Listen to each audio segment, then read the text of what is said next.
Would you believe me if I told you that between the ages of 9 and 11, I spent a lot of evenings in the largest hotel in the world? Which sounds ridiculously weird to say out loud now. But I of course mean Habbo Hotel, now just known as Habbo, but it will forever be Habbo Hotel to me. Welcome to RetroVision, where I deep dive into the depths of internet lore and dig out forgotten memories of the internet's many, many past lives. Let's bathe in nostalgia and reminisce about days where we spent very real money on pixelated furniture as children, and the many dramas that Habbo Hotel was host to. Great, I'm excited. This is history. I'll keep this bit brief because there's a lot to get through. Habbo was the thought child of Sampo Karjalainen and Appo Criolla via Finnish company Sulake.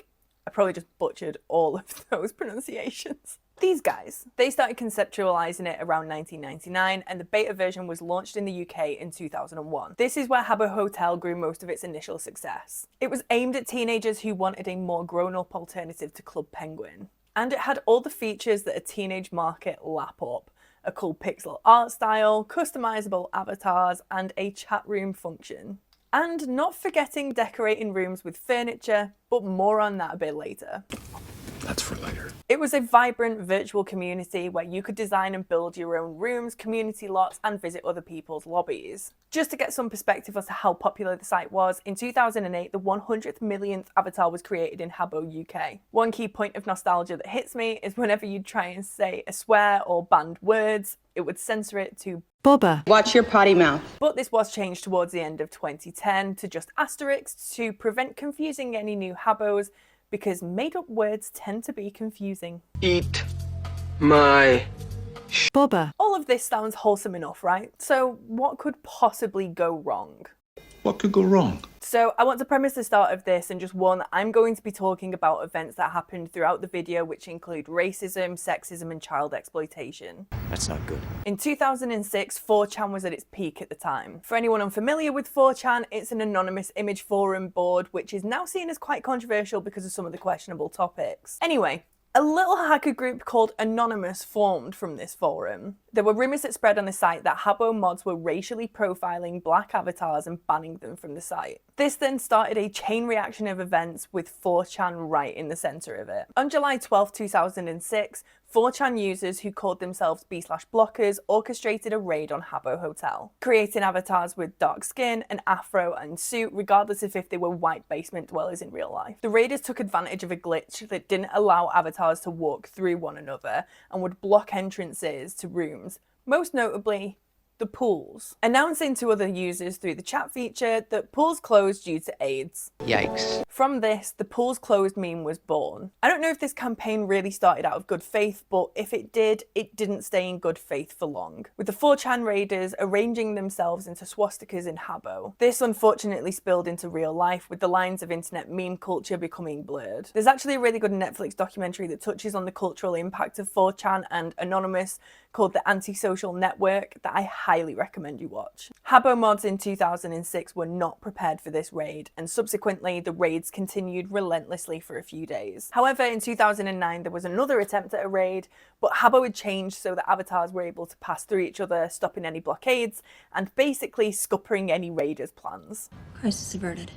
But it can't get any worse than that, can it? That's where it all went wrong. Although pools closed was a pretty bad scandal, nothing could have prepared the hotel for what happened in 2012. Tonight, an exclusive report on the massive global children's website Habbo Hotel that has become a mecca for paedophiles. Channel 4 journalist Rachel Seifert went undercover and discovered that behind the bright pixel art of Habbo Hotel was pedophiles. Things go from bad to worse. She says that it took a mere minutes before cybering chat started, saying, "I had little cartoon boys coming up to me and telling me they were feeling my boobs, following me to a bedroom and having sex with me, all without my permission or encouragement." It was presumed that these users were usually adults who were role-playing in very inappropriate ways. Some Habbo players even set up brothels, kissing booths and strip clubs so that this explicit activity could happen basically in plain sight. But it didn't just stay on the Habbo platform.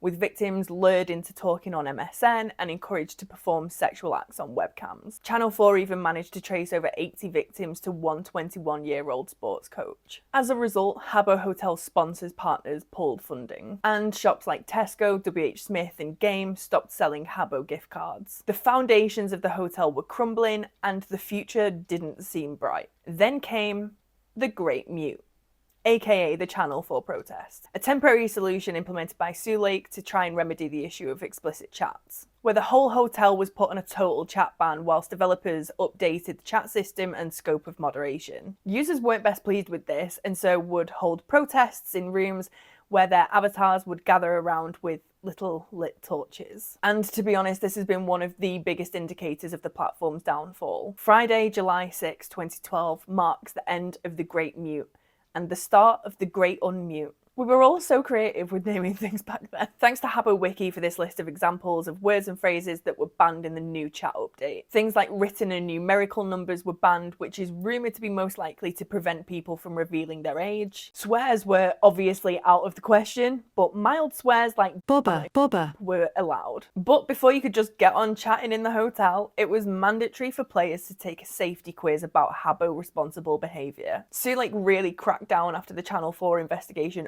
obviously, but the impact of the Great Mute hit their user base to a near unfixable state. Habbo Wiki states that the landing page numbers dropped from an average of 5,000 before the mute to an average of 1,200 after. One older user blames the Great Mute for Habbo's downfall, saying, "I remember the days back in 2008-2009 when the player count would peak near 50k on weekends. Now it's a ghost town in comparison, a shell of its former self, and it can all be traced back to this incident." Surely that'd be the end of the drama, right? Right?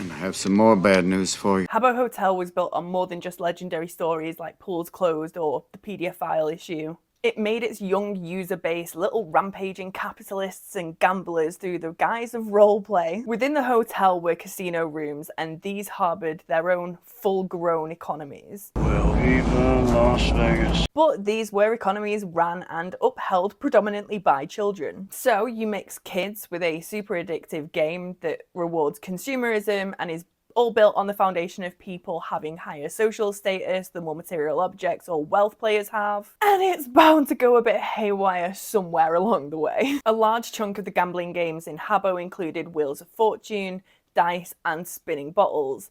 Basically, a lot of chance games. Players could participate in these games by paying credits or using Fernie, which is Habbo furniture items, with the intention that they would get their items back and a prize if they won. But Fernie and credits cost real money, and the black market for Habbo was becoming very lucrative. Like, I'm almost certain that there was a limited edition couch that cost around $2,000 in real cash. But I could be wrong, but if you think that you remember this too, please let me know in the comments. So these fun chance casino games actually had very real high stakes.